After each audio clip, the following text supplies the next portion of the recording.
Yo, welcome back to another video. Now in today's video we have the brand new Worldlines unit that is Starrk from Bleach. Pretty cool model. I actually really like his model, and his shiny model looks amazing too. I wish I got it, but unfortunately I do not have it. But we will be getting into it. I am doing this way later than what I should have. I got this unit quite a long time ago, but I've been grinding out the other units, so I should have the other unit showcases out very soon. I'm just focusing on getting Broly, and then I'll get all three of those other units out as well. But going over Starrk himself, he is a Spark type unit. He is 1800 to place down, and he's a 4 placement unit. He has pretty decent range and a line AoE on placement as well. He's at 4.8 or 4.7k damage on placement every 4.4 seconds. So his placement DPS is actually very good. I do like his placement. That's pretty much it as of now. I'll get into explaining why I think this is. Going over his costs, his second attack is 25.1k and his final attack is 98k. This gives him a total cost of 99.8 thousand cost, which is kind of crazy for a 4 placement unit. This gives a total cost of maxing all 4 of them out 399.2 thousand total cost. Going over his first attack, it is a very nice beam attack, a thin line. Going to his second attack, it is a thicker line, and his multiple beams attack is very nice. And his final attack is area removal, which is a half AoE, and it is just a nice sweep attack with him shooting, which is pretty good. His damage is 42.3k damage, which is kind of lackluster when you compare it to other units that we have been getting, especially from the Berserk update. Every 7.1 seconds SPA as well, which is kind of slow. That is completely fine. Looking at the passive himself, he has the Coyote. When this unit hits an enemy, they become marked. This unit spawns 2 wolves every 10 seconds who attack the marked enemy. These wolves do 100% of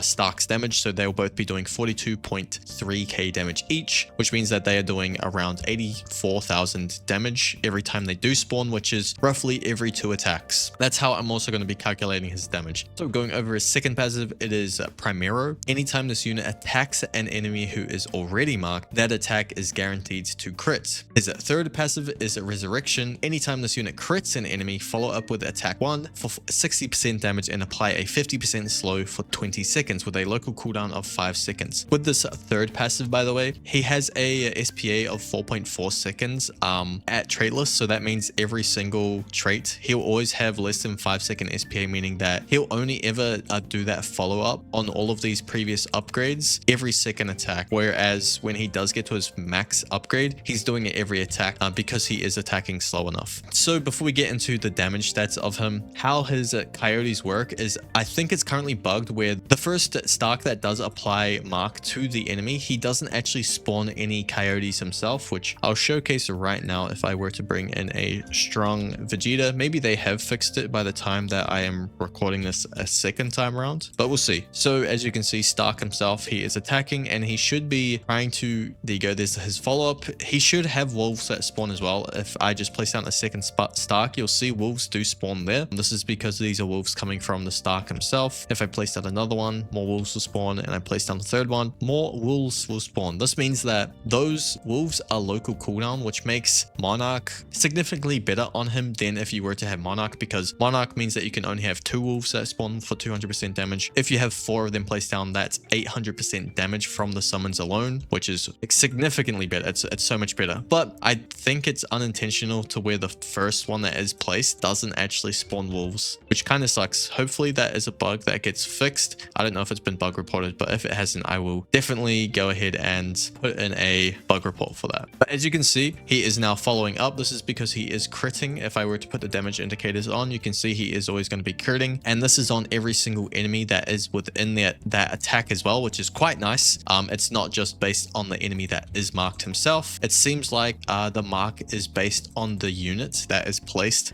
I think it might be a permanent mark, but yeah, if you were to sell the unit that has marked that enemy, he can't, he'll need to reapply the crit. As you can see, that I just realized the wolves are spawning in this time, which is a bit weird. I think his wolves are a bit buggy with the first time you place down a unit. Actually, no, it seems like the mark is working because he didn't.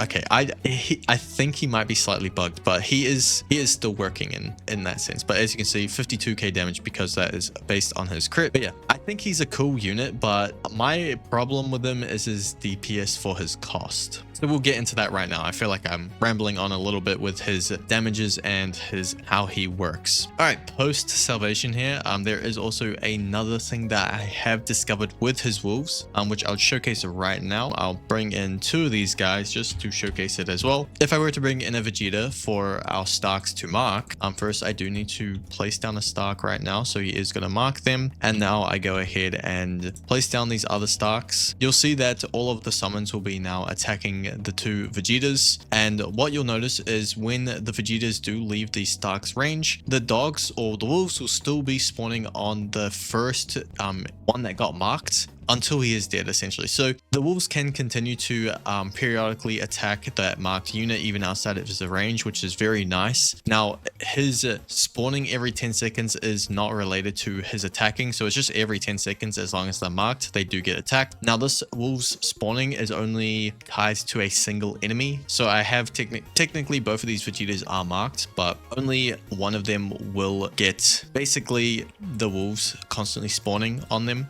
whereas the other one isn't. I think you can tell it right here. So one of these wolves has the mark on Vegeta, and so whenever he is attacking any of these other enemies, as you can see, he is doing no crit. Or it might just be because they actually know, it's probably because the first time they're attacking they're not marked, so that first one is applying the mark to it. But just from this alone, you can see that this single Vegeta is still getting wolves spawning on him. So it is kind of nice that you can have it following, but it still doesn't really, I still don't really think that makes too much big of a difference when it comes to my main issues with this unit. But yeah, back to going into the damages right now. All right, going over his damage, he has 42.3k damage at max. His summons, when he does summon them, will be doing 84,000 damage, and his follow-ups will be doing 25.4 thousand damage. This is because it is 60%. With all of that added together, that is 152,000 damage, but it is essentially 220,000 damage because you do have to consider his summons only spawn every 10 seconds, so that's every 2 attacks. So that 220,000 damage is basically him doing 2 attacks and 2 follow-ups. If you were to add the crit damage to this, for his highest effective damage, it would be 275,000 damage every 2 attacks, and this would give him his highest DPS on a single placement of 19.3 thousand. It would be lower if it's his first time hitting a unit because he has to mark them to then hit crit on them, but I won't get too much into it because I honestly don't really think he's that great. I'll showcase where I think he is good, but for now, let's just continue. With all 4 of them placed down, it is 77.5 thousand DPS with all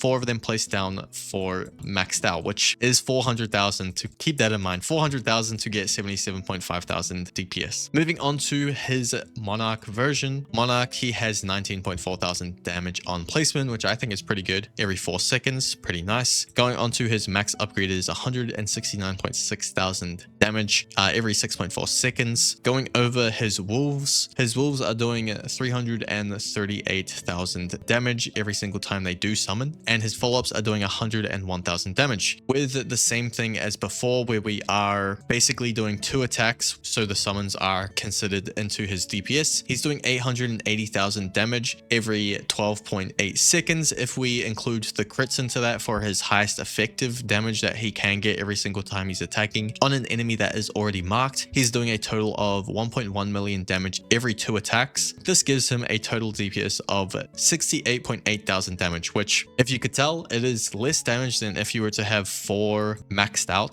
Traitless compared to Monarch. So Traitless or just non-Monarch versions of Starrk would be a lot better for DPS wise, considering his first passive is a local passive instead of a global passive.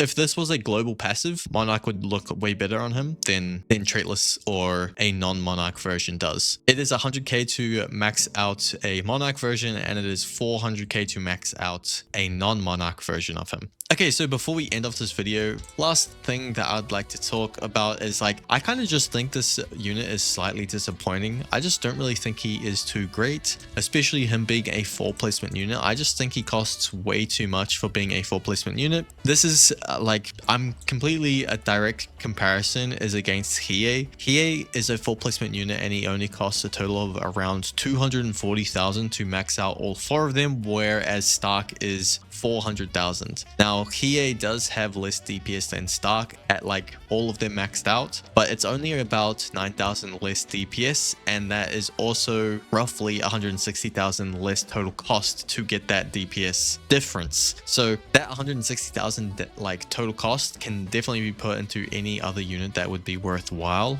to bring alongside a Hiei instead of just using Starrks. So like I don't know, maybe I'm not really seeing the full picture with him, but I just don't really see him being too good. He does have somewhat decent placement, but that would pretty much be it. He's never going to slow any enemies unless he doesn't kill them after 2 attacks as well. But yeah, that is pretty much it. Nothing really too much else to say other than I think his model looks really good. I really like his model. His shiny model looks crazy as well. But overall, yeah, I wish it was a little bit better. But yeah, that's gonna be me. I appreciate it if you guys have watched this far through the video. See ya.